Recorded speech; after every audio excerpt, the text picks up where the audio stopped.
Welcome, everybody, to the Ultimate Advisors Resource Podcast. I'm Jordan.Pence, president of Advisors Resource Company. We help advisors like you write more life and annuity business. And today we've got a really exciting topic. I at least get excited about it. Hopefully, everybody else does. But we're really talking about SERP plans or golden handcuff plans. And so I asked Ryan Goodchild, RVP with Principal, to come on with us today because I think they have well, it's really the only sort of package program that I know of in this space, and it really makes these types of plans so much less scary and onerous to get involved with. You know, everybody that's been in the business for a long time has always been conditioned or afraid of 409A, right? You hear 409A. 409A is pretty onerous, quite frankly, and having a program like what you guys have, Ryan, at Principal with the SERP program, I think is fantastic. So, welcome, Ryan. Thanks for joining us. Thanks for giving us a little bit of insight and on this topic. Yeah, thanks for inviting me. I'm happy to be here. So, before we like jump into all the questions or like the details of a SERP, like what exactly is a SERP plan and how does it compare or differ from like your other retirement plans or qualified plans that an employer might have?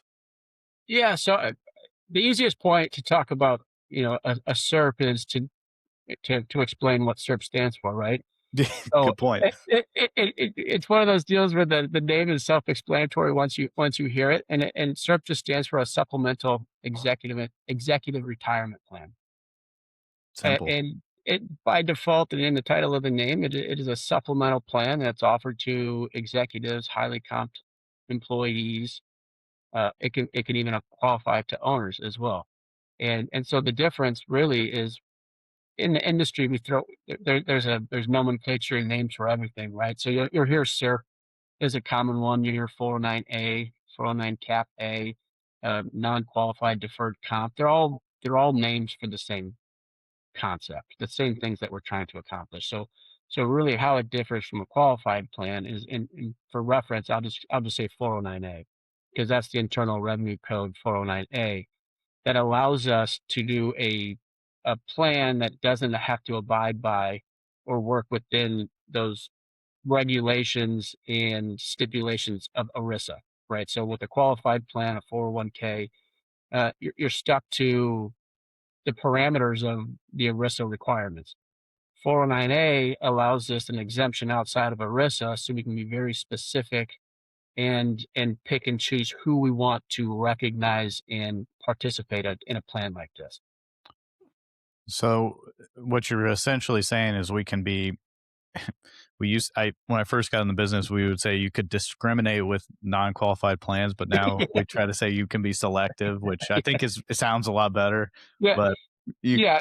so you don't Discriminate. have to do it. You don't have to do the same thing. Yeah, discriminate is not as a bad Yeah, connotation, obviously. it's one of the few times where you feel like you can say it in the best context. You discriminatory practices for those that we want to identify as key contributors to our company. But yeah, selective. Um, you're here called the executive carve out opportunities. We get to slice off those top few contributors of a company and actually make a program available to them that is very, very specific to a core group of the company. Yeah, I think that can be extremely attractive, and furthermore, because it doesn't have to comply with ERISA, I'm assuming there's no contribution limits or anything like that as well. Correct. Yep. So, yep. You know, another one of the industry things is gaps, caps, and limitations. Those are all kind of things that come up inside of a qualified plan. There's gaps, there's caps, there's limitations, regulatory filings, all the amount of work that goes on to a company to offer a qualified plan gets drastically reduced from a regulatory filing, from the paperwork side of the house, but then actually just what you can offer to somebody to actually have some teeth into it is truly special in what we can do inside of it. Yeah, I agree, and I think it can be an attractive offering, especially in today's environment. I mean, I feel like there's a lot of I don't know, with the younger generation, there are a lot of job hopping, for lack of a better word, or a lot of people moving around a lot. And then I think people, I don't know, people appreciate that type of stuff. That when a company goes over and above to reward someone. But what do you think, or what does at least principals see as far as, renewed interest in this space, or where is the opportunity, do you think?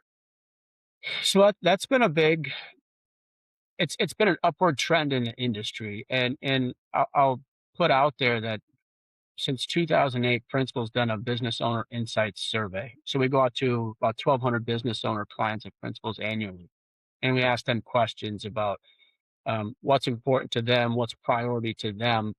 Uh, Executive benefits, from 2008 to about 2018, 2019, wasn't even in the top 10 of those concerns. But Really? every year it's drastically jumped up higher and higher into those rankings until last year was the number 3 top priority for business owners that we serve. Wow. With all the things that have gone on in the job market is incredibly tight. It is super competitive. And one thing with the people that are in the workplace today is culture is a big thing. Company culture, employee satisfaction, mental health and well-being are all things that are top of mind for employees. And to be able to put a competitive executive benefits package in front of them, because again, these are all intangible things that are really hard to gauge, but Yeah. it's 100% reflective in the customer experience that those businesses have. So if you have a happier workforce, you have a happier executive team, and they feel like they're being taken care of. They stay longer. And a lot of it is just the recognition. So you'll hear inside of this type of conversation: recruit, reward, retain. But Right. I'll Yeah. throw a fourth R in there and say recognition. Just actually verbalizing and recognizing somebody and saying you're so important to the company is we want to do something above and beyond for you. So from an intangible perspective of the corporate culture that will foster, it goes above and beyond. So we've seen a drastic rise in um, wanting to have those conversations. And what we've seen with business owners, they know it's a concern, but they don't know exactly what to say or how to verbalize what they're looking to do. So I think that's the valuable work that we do and your advisors do is just starting to approach those conversations to help them identify it. I think that's a great point because, um, you know, I think a lot of business owners don't know what they can offer. And by the way, that survey, if you'll send that to me Yeah. afterwards, I'll put that in as a download Yep. for everybody in the description. We'll send that out because frankly, I didn't even know you guys had done that. That sounds very interesting. I'd love to read it actually.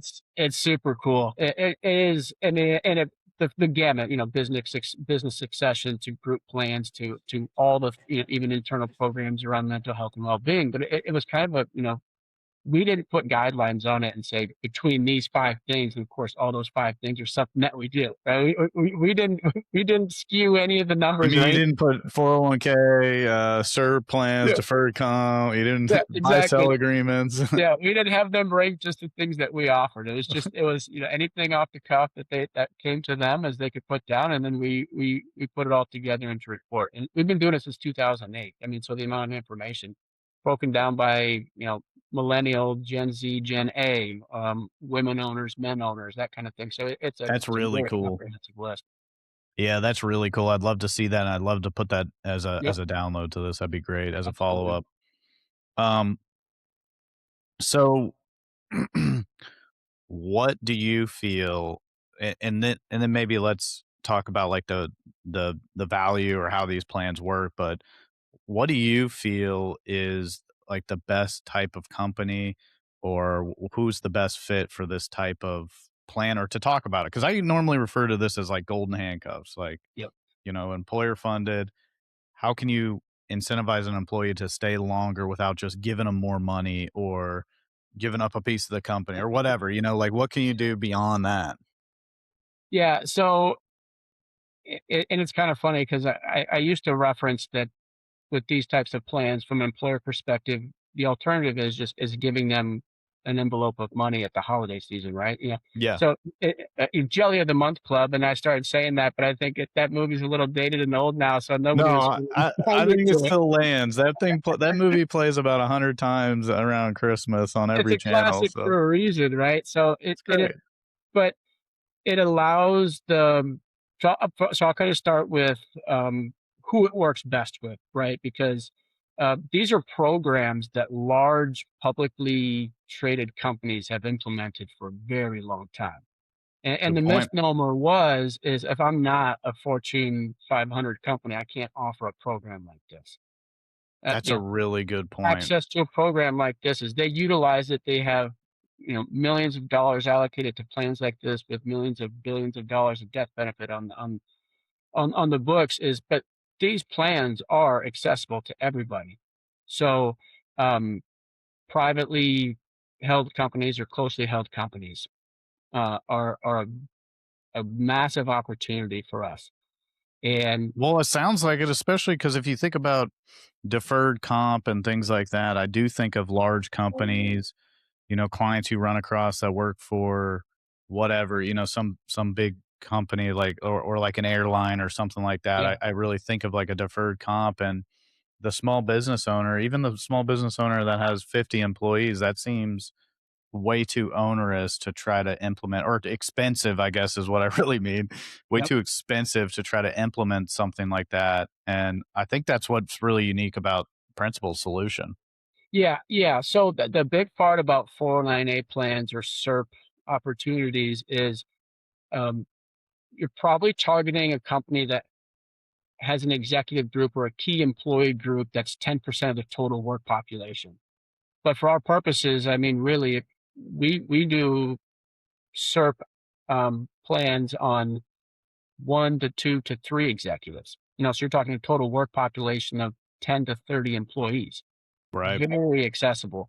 Um, you'll hear people say SMB, the small to medium sized business marketplace. Again, to me, it's such a weird thing because I don't know what that means. I don't either. I couldn't define it. I know for a fact I've got local business owners. I've Yeah. got business owners that have a regional footprint, and I know some business owners that have a national footprint. So to me, local, regional, and national. But from a local perspective, if they've got 10 to 15 employees, they probably have 1 to 2 to 3 employees that they want to take care of. So that's a good start. Manufacturing, if they're a distribution, if they're a tech company, professional services is one that we see a lot of. So you're talking That's the case that we actually just closed, yep, professional service type company. law firms, accounting firms, engineering firms. Again, because those are incredibly competitive marketplaces where it's easy for them to go from one company to another company and start leveraging offers to maximize what they're earning, which is Yep. 100% their right to do. um, Healthcare systems, for profit or not for profit, are massive opportunities in this space as well. I'll go back to professional services one because that one's twofold. So from a deferred comp standpoint, it works really, really, really, really well in retaining um, up and coming individuals that are partaking into the success of the business, right? Yep. Um, but also one that we see a lot of is take a law firm, for example, when they are buying in to be an equity partner into the firm. And or it's one where uh, and, years ago they would have to wait till a senior partner retired and then they'd buy in and take his portions of the firm. And Yep. then thought goes into their mind is, well, who's gonna buy me out when I'm ready to retire? Right, so we see a lot of multi-owner, equity owner buyout solutions using DC SERP where the funds actually go to buy out of an exiting partner. That's a scenario that I hadn't really thought about, but that's a really good idea in the fact that if the guy leaves early and starts his own firm or the Yep, attorney, whatever, the gal, it doesn't matter. But if they leave early, then the company just keeps the money. They haven't given anything up. correct, Right. correct. And then there's a whole middle tier, back to the law firm example, or even engineering firms where they have that junior level sometimes they don't wanna be a partner, they don't wanna be an equity partner, but you still wanna keep them around, so putting a plan in front of them to say, "Well, we're still gonna recognize your contributions, but your contributions aren't gonna go to buying into the equity of the firm, but you still get a pool of money at the end of the day to keep them around," is they have different intentions and different goals, at the firm or at the company, so it's we can do a lot of really, really neat things with it, so those are the It's ones that we see a lot of. it's awesome, and the one that speaking of professional services, the one that we just did, the one of the big reasons they liked the plan was because a lot of their consultants, let's just call them, a lot of their consultants would, learn enough, get good enough, and then they would quit and start their own company. Yes, yeah. And so It's this was a way it's to incentivize them not to do that. And Yep. I thought that was a really good idea. It's the wild, wild west, especially in those types of firms. They pop up left and right, and then they're a competitor immediately. Yep. Yeah, then you're a competitor or you take some clients or whatever. I mean, NDAs can only do so much, Well, or and the message non-competes. and for the ones that stay behind when they see somebody that they just worked with yesterday go out and start their own firm, the I can do that. messaging is, "I should do that too if I wanna." I've seen it happen, I've seen the success of them doing it, so again, we're just trying to maintain some homeostasis between the workforce and the people they wanna keep around. Well, and another thought about that is financial advisors should be doing this with their junior advisors Yes, because that's yes, exactly what the junior advisors do. They'll learn enough, they'll get some clients, and then they'll leave and start their own business. yeah, 100% right. So, okay, so what what are the ways that this plan, like, let's get into maybe the design of it. We kind of talked Yeah, about the target, we talked about what it's going to do. What are some of the flexibilities we can design into it, and like what type of benefit are we talking about, and maybe if you can give some color to that, as well as like how much handcuff does the business owner, the client have, mhm. with like vesting and that sort of thing. Yeah, so, as far as the design goes, I should probably, I guess, walk it back a little bit too. So, when we talk about a SERP or we're talking about a 409(a) plan, what we're doing is we're creating a long-term obligation for the company to pay an executive at a future date. We're Okay, def so we're we're def basically saying, I'm promising Ryan, I'm promising you to give some amount of money and some point in the future. Yeah, correct. So and it's a formal agreement. So it's no longer a handshake or I'm gonna, if you stick around 10 years, I'm gonna give you this. And this is where it comes in because we're not talking ownership of the company and we're not talking giving up any of their value or anything like that. We're not diluting anything. But it's a long-term obligation that the And company is by not.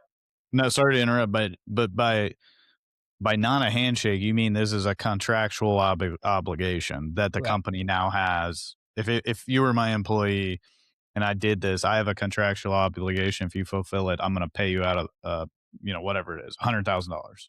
For the safety and concern of both parties, right? I mean, so there is an expectation on both ends is in the agreement, and the agreement is between employer and employee filed with the Department of Labor. It's a formalized agreement between both sides.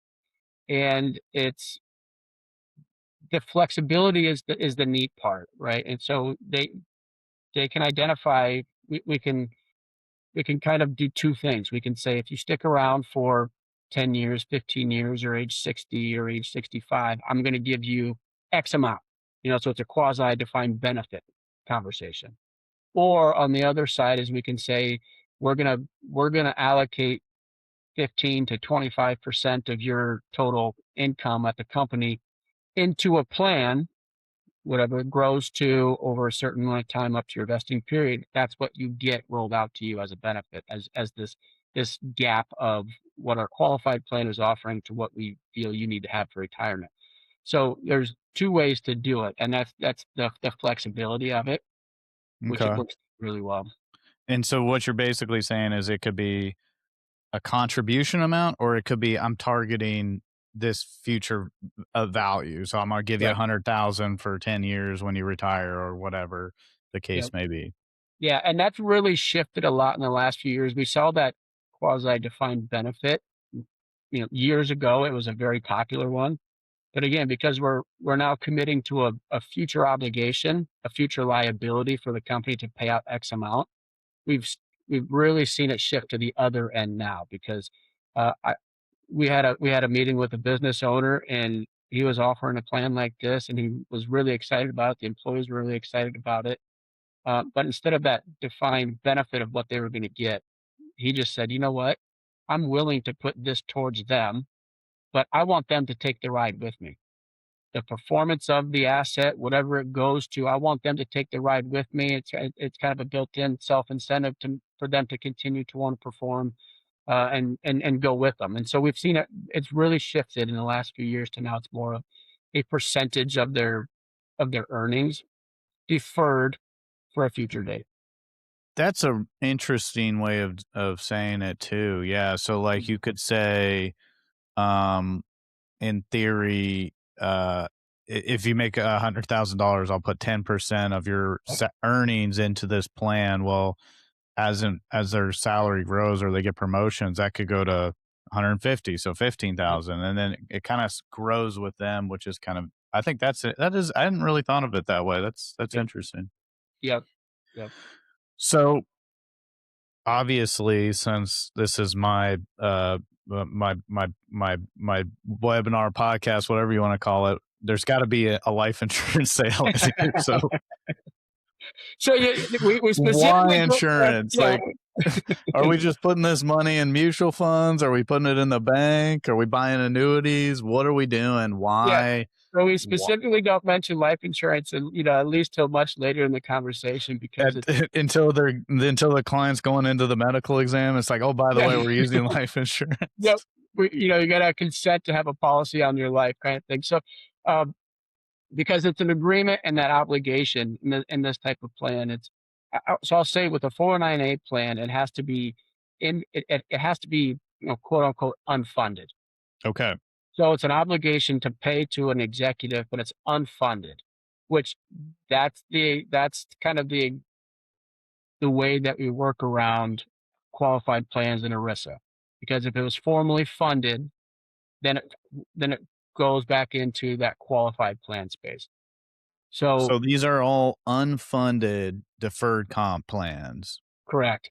Um, in the technical definition of it. in the technical sense, right? Okay. Correct. So we informally fund them with an asset that mirrors that obligation. So they have an asset that they have an asset that mirrors that obligation at the future date. Their choices are they can come out of cash flows or pay as they go. A little bit scarier, larger impact to the balance sheet, the P&L if they're just going to pay as they go, right? So Right. uh, the cash flow streams, you just don't know, especially with some of these agreements, how far, 10, 15, 20 years down the road, what kind of strain that puts on the company. Um, you don't know the ownership position. You don't know if it's going to be different owners. There's a lot of variables there. So again, in the vein of trying to eliminate variables, the other one is really we see some sort of taxable asset, mutual funds. Mutual funds is a common solution that we see. But again, what we see is so the third option is corporate-owned life insurance is a very popular one, and a lot of people kind of, they like, "Did you say life insurance for a retirement plan?" But when you get into what we're able to do inside of a corporate-owned life insurance plan, tax-deferred growth is a big one. Whereas in a tax-based asset along the way, you're paying taxes on the growth, you're paying taxes on the dividend, it's not a very efficient vehicle for them long term to fund that obligation. With life insurance and what we're able to do with it, it does smooth out the tax efficiencies in the balance sheet and the P&L perspective. So once you start showing it to a CPA or to their tax advisor, like there is some things that you do with life insurance that no other vehicle is getting the benefit of. And so quickly we start to transition to life insurance is a great vehicle for these types of things.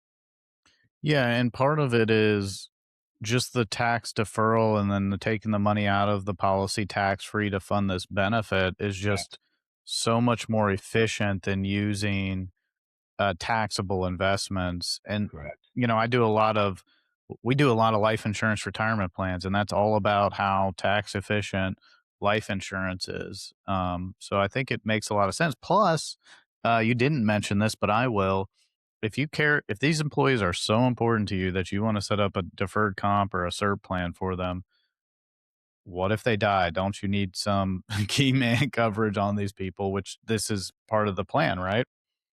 Yeah, so there's it prior to them becoming vested, the death benefit goes solely to the company. Post-vest, pre-departure, they still pay out the vested portion, so the family's taken care of, but generally, there's some, there's a delta there between what they pay out to the family and what they actually keep for the company.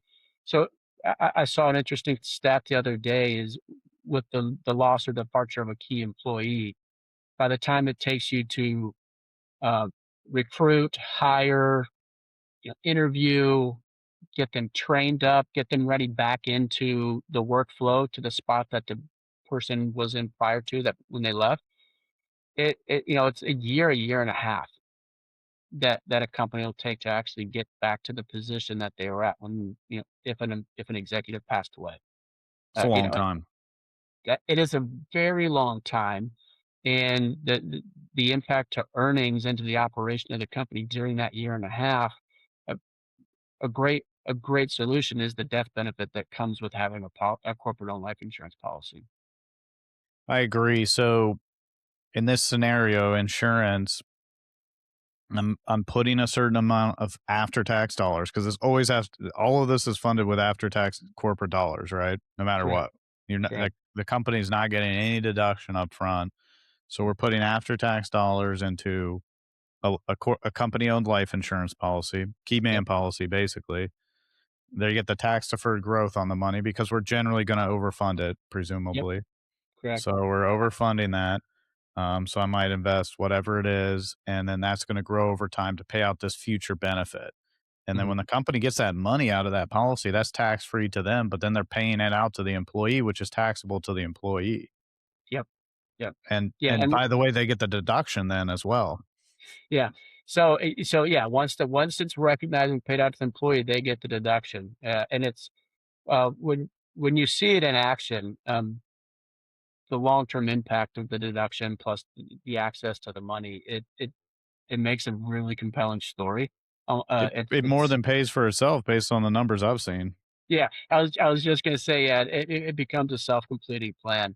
It perpetuates itself, in a manner that really works out well for them. Well, and before we got on, you were talking about older plans that you guys have on the books that where you're starting to see the life cycle of that policy because that company will hold on to that policy for the rest of that person's life, and then when they die, the company gets replenished with the death benefit on the policy that they've kept over those years, right?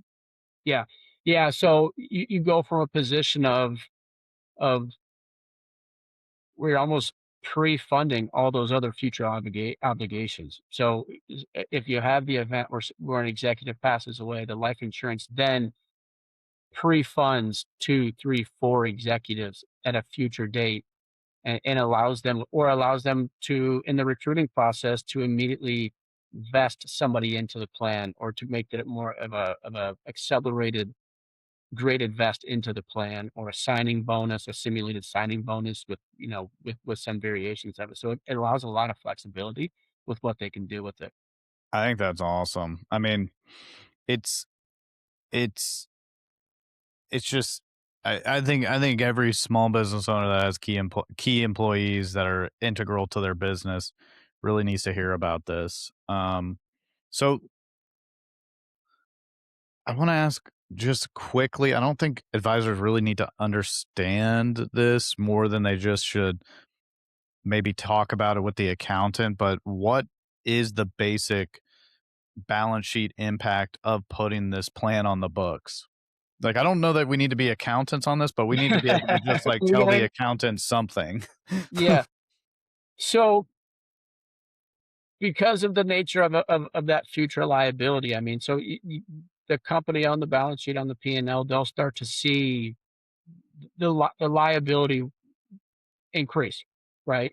Yeah. So what we need to do then is to mirror that liability with an asset, and that's where life insurance, with the ability that we get to do, is that because it is the corporation owns that contract, the asset gets to mirror what that liability is. So it doesn't eliminate it, but it does, it almost puts us in a net neutral position where they coincide with each other.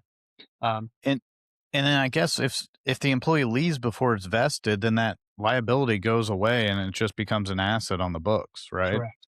Correct. Okay, that Yep. makes sense. That makes sense. One other thing, what if the company, the sponsoring company goes out of business? So that's one of the drawbacks, right? Is because The it is employee's out of luck, right? they become one of the general creditors of that situation. Yep, they wait in line with everybody else. Yep. So that is one thing that we worry about, and that's one of the things that when we look at what kind of company is a good fit is from a Established. financial stability standpoint, they have to be established. They have to be in a really good position.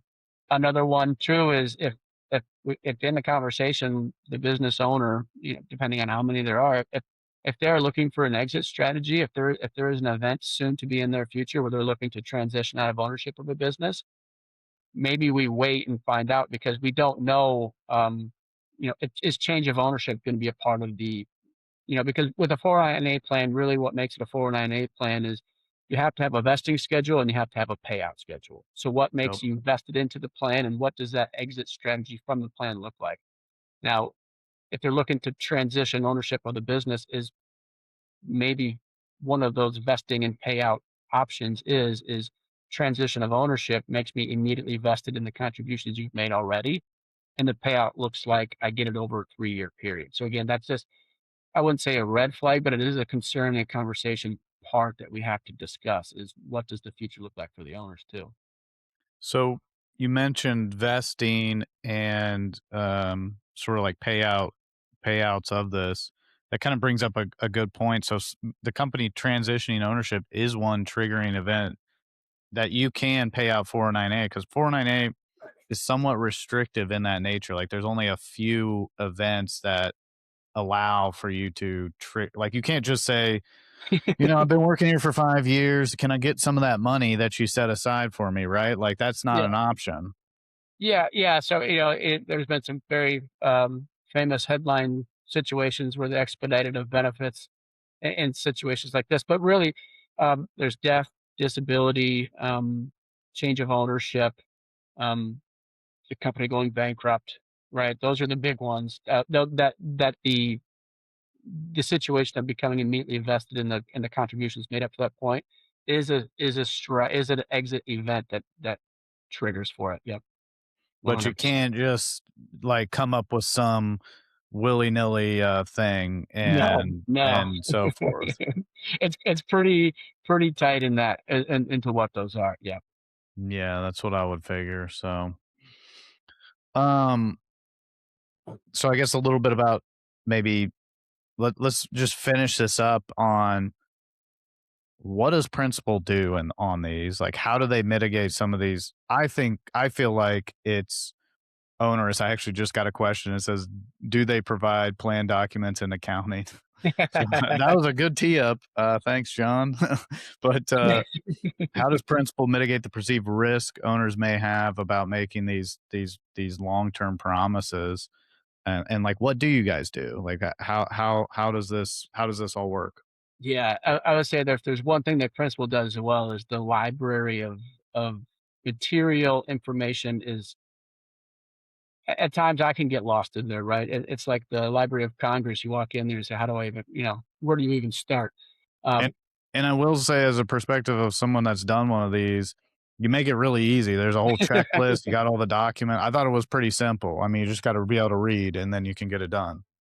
it's overwhelming, but again, in the life insurance industry and the world of disclosures that we live in, we can make a half a page thing 20 pages long with the legal disclosures that we have to include, right? But from a plan perspective, we have specimen docs that cover the entire gamut of the plan.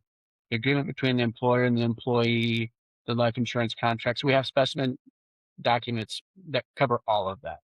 And what we've seen is we have to, of course, we have to lead with what, and this comes from our advanced solutions team. We have a great advanced solutions team that's in house of CPAs and attorneys.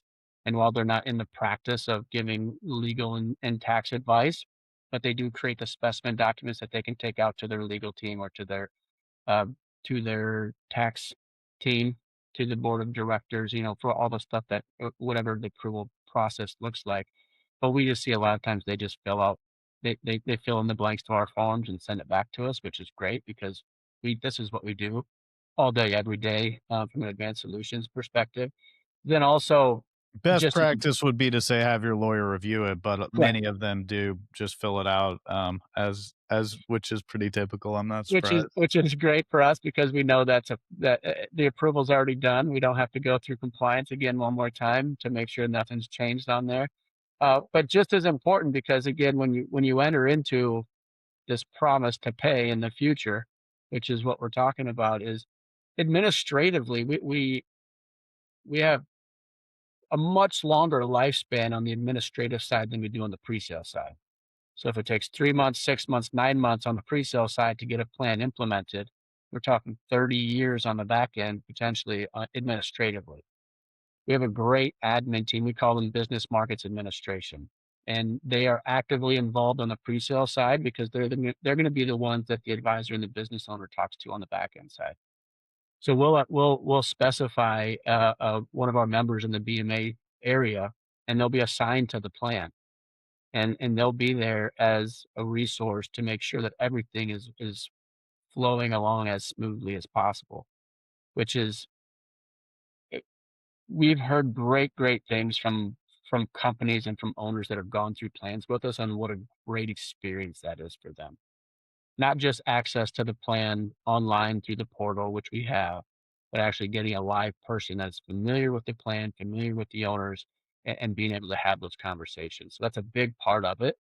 But again, also one thing that we do that is, I think, is it goes understated is when you enter into something where you're promising to pay somebody in the future, you just hope that the asset that you choose as the vehicle can perform and mirror what the liability is. Um, That's all you gotta do, you just it's a scary thing to have a conversation with the business owner and say, you know what, that product that we placed you in, it was super aggressive at the time and it looked really good from a numbers perspective, but this change, regulatory change, all this stuff changed, but now you're actually what you thought they were gonna get, it's a lot less than what we thought they were gonna get. Yep. And it's a bad conversation to have with an owner and employees. Well, and that's why you guys have a pretty clean product, I think. Like, your IUL is just pretty straightforward, no gimmicks. I don't think you even got a vol control index that I noticed, at No. least. It's pretty What you straightforward. see is what you get, but What's the probability of performance to what you show on the front end is it's high. We like to keep it high and keep that in as tight of a grouping as possible. Um, and I say any product, regardless if it's a principal product, is reducing the variables that you can, which in this process of variables, how many levers can a carrier manipulate inside of a product when something doesn't work on their end. So if you take the control out of the carrier's hands and find a product that puts it back into the just the underlying performance of the product itself. I think that's a really good point, and, you're not trying to hit a home run in one of these plans, you're just trying to set aside the money, make it safe, make it grow tax-free, and do all that, but, you know, you I think I think where principal really has a huge competitive advantage is you've made these plans turnkey, Yeah. um, and by the way, it doesn't seem like you're charging anything for these plans either. I don't know why you didn't bring that up to begin with, but Well, I can't say free. I can say complimentary, I think, is what's been approved. I can say complimentary, but we didn't want that to be a barrier to entry, right? We do we have a full-fledged non-qualified deferred comp area, right? So the biggest differences is when you talk about larger companies, larger employee pools, is from my perspective, this is 100% employer funded plans. Um, so the money's coming from the employer as a deferred bonus to the employee. Now, if you get into a situation, and again, we're using corporate owned life insurance, but if you get into a situation where maybe there's an employee deferral, there's an employer match, they want to do some mutual funds. When you want to add more variables into it of what the plan consists of, then that transitions over to a full-fledged non-qualified deferred comp plan, which we offer, but administratively, because of all the tracking of liabilities and assets and the feeds and all that stuff, is that goes with a fee. Again, the fee is So nominal. so the basic SERP plan, which is what we're talking about today, is Yeah. where like the employer is doing it. That is complimentary, but if somebody wanted to get into the scenario where they're allowing employee deferrals from their salary and that sort of thing, that's where you guys will charge for the plan, but that's a more robust plan. Correct, and so that's probably good timing for this. With the robust nature of that plan, with when we talk DC SERP is, um, you hit your vesting schedule. Generally, retirement is the trigger. In-service distributions isn't something that's offered inside of a DC CERT plan by nature, right? So it is a departure triggering event. Either I leave the company or I retire. So vesting happens, whatever happens on the back end. Once I depart, if it, we're not talking death, disability, insolvency, or change of ownership, but when there's a departure, that's when the DC CERT plan exits and starts paying out to the executive. Non-qual deferred comp, which is slightly different than DC SERP, still a 409A plan.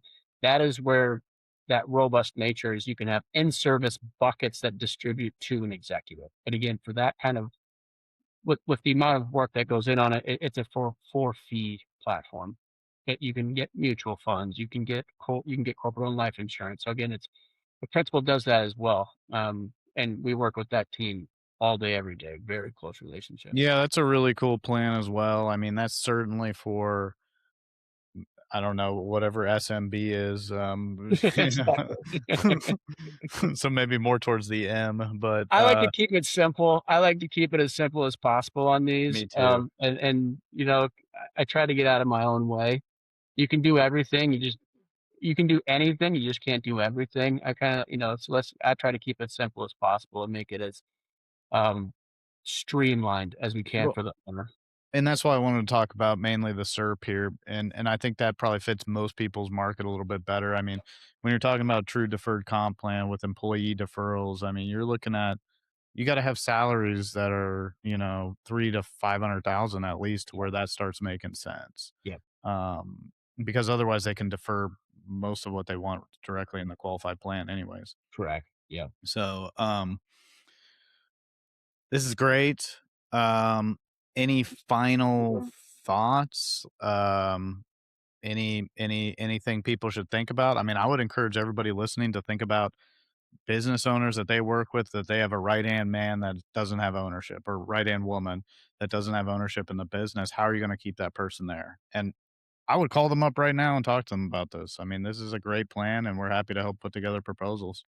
I would circle back to what we talked about in the beginning with that business owner insight survey is we know it's top of mind with your business owner clients.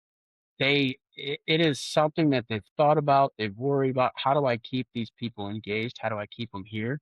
Now, if they know how to bring it up in the conversation, we don't know, but as part of that survey is they will eventually reach out and talk to somebody about it.